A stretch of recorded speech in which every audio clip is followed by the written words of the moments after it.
Assalamualaikum warahmatullahi wabarakatuh. Selamat pagi anak-anakku semua, salam semangat. Ketemu lagi dengan Bu Dewi, masih di pembelajaran tematik kelas 2 SD. Nah, tentunya kalian sudah siap untuk belajar bukan? Kabar kalian tentu juga baik dan sehat selalu. Nah, sekarang kita akan belajar bersama kembali. Sebelum belajar, kita berdoa terlebih dahulu yuk. Sekarang mari kita mulai berdoa bersama-sama. Let's pray together. Bismillahirrahmanirrahim. Rabbi zidni ilma warzuqni fahma. Ya Allah, add me knowledge and intelligence. Ya Allah, tambahkanlah ilmuku dan berilah aku kecerdasan. Amin. Nah, anak-anak, sekarang kita di tema ketiga, tugasku sehari-hari. Subtema 4, tugasku dalam kehidupan sosial. Pembelajaran 1, kita akan membahas yang pertama, cerita si ulat dan si semut. Yang kedua, menaksir harga barang dengan sekelompok pecahan uang yang setara. Yang ketiga, prakarya dari bahan alami. Tujuan pembelajaran kita kali ini yang pertama, dengan mengamati cerita yang disajikan, peserta didik mampu memahami isi teks berkaitan kehidupan sosial dengan baik. Yang kedua, dengan teks yang disajikan, peserta didik mampu menaksir harga barang dengan sekelompok pecahan uang yang setara. Dan yang ketiga, dengan teks yang disajikan, peserta didik mampu memahami dan membuat prakarya dari bahan alam. Nah, anak-anak, sekarang kita di materi yang pertama, yaitu cerita tentang si ulat dan si semut. Cerita ini mengisahkan tentang kehidupan dua jenis makhluk hidup yang saling berbeda dan sering berkelahi serta tidak pernah hidup rukun. Namun pada akhirnya mereka menyadari bahwa mereka harus hidup bersama dan hidup berdampingan serta hidup rukun. Nah, akhirnya mereka bisa bekerja sama. Yuk, sekarang kita simak ceritanya. Nah, anak-anak, mari kita mendengarkan cerita tentang si ulat dan si semut. Suatu ketika, si ulat menemukan buah apel manis di ranting pohon yang tidak begitu tinggi. Wah, apel. Nyam-nyam. Pasti rasanya manis. Coba Tiba-tiba, datanglah si semut.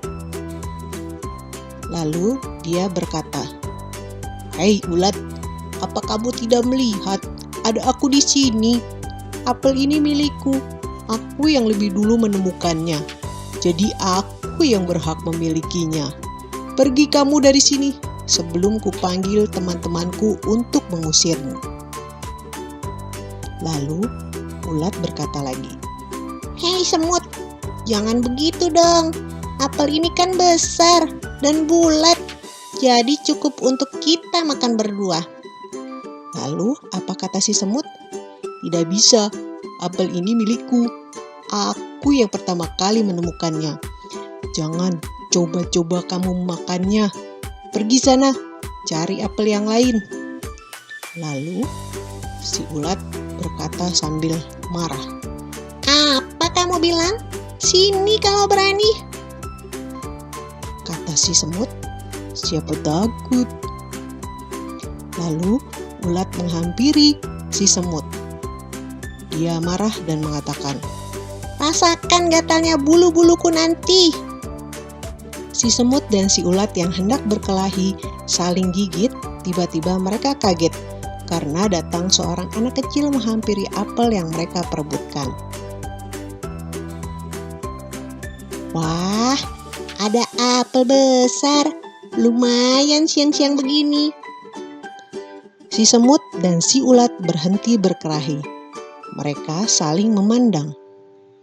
Lalu si semut berkata sambil berbisik, "Ada juga yang mau makan apel ini." Lalu si ulat berbisik lagi, Bagaimana kalau dia yang makan? Kita tidak dapat apa-apa dong.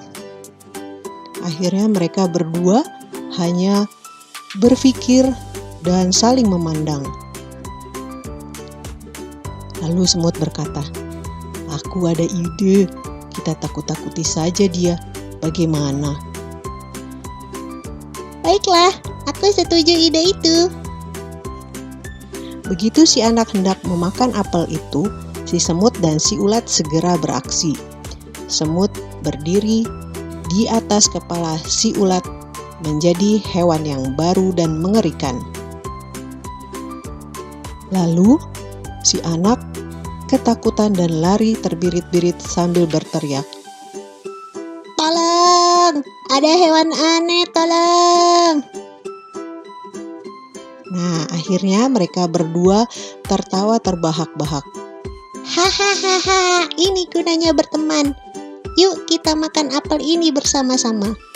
Akhirnya mereka yang tadinya berkelahi sekarang berbaikan dan hidup rukun. Nah, anak-anak, dari cerita tadi perlu kalian ingat bahwa sesama teman kita harus dapat bekerja sama dengan baik. Kita tidak dapat hidup sendiri. Semua orang membutuhkan orang lain. Karena kita adalah manusia. Manusia adalah makhluk sosial dan memiliki rasa toleransi, tolong-menolong, simpati, dan empati terhadap sesama. Nah, anak-anak, kalian sudah melihat cerita tadi bukan? Bagaimana? Bagus bukan? Nah, tentunya kalian bisa mengambil hikmah dan juga menjawab pertanyaan dari cerita tersebut. Kalian bisa mengerjakannya dari buku tema 3, subtema 4, pembelajaran 1, halaman 117. Selamat mencoba! Nah, anak-anak, sekarang kita di materi yang kedua, yaitu menaksir harga barang dengan sekelompok pecahan uang yang setara. Yuk, sekarang kita simak penjelasannya.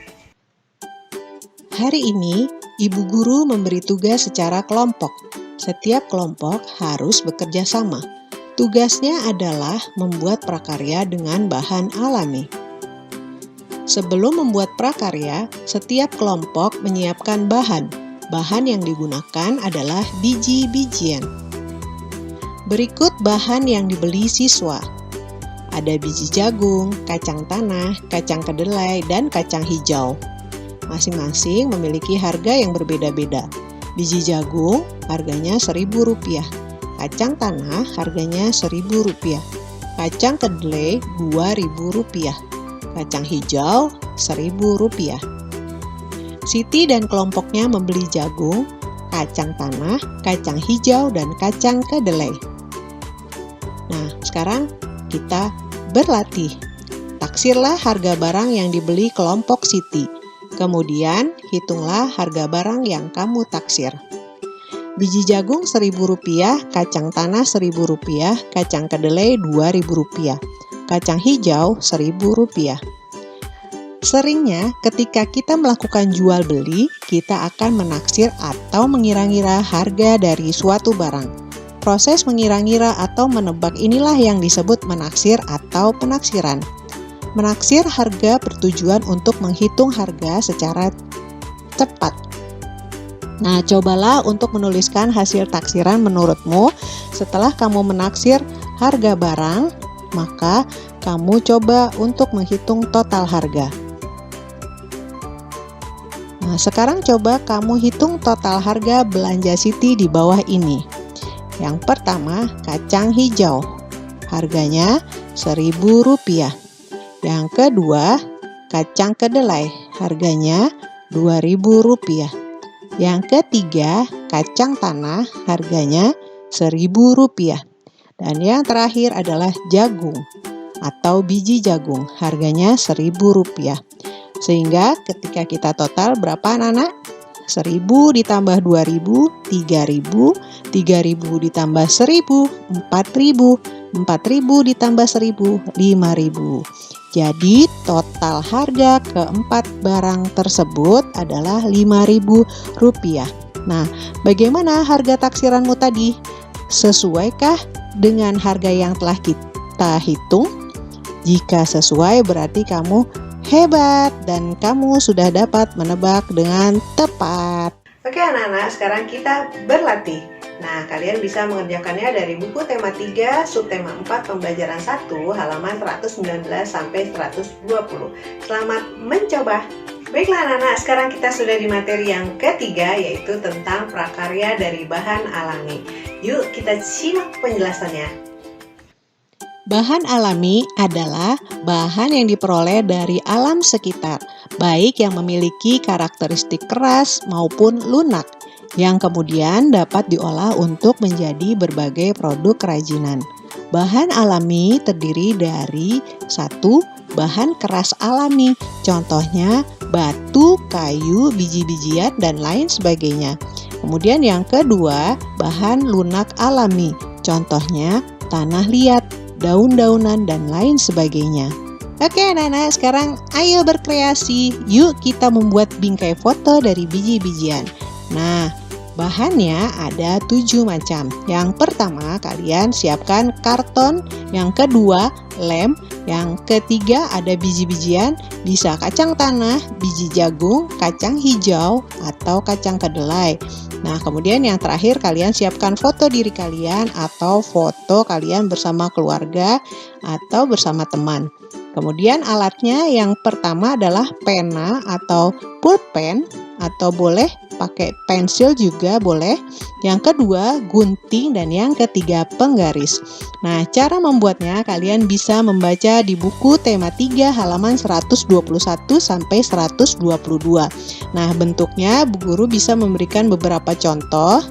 Nah, kalau kalian ingin mengikuti atau mencontoh dari contoh yang Ibu berikan, ya diperbolehkan.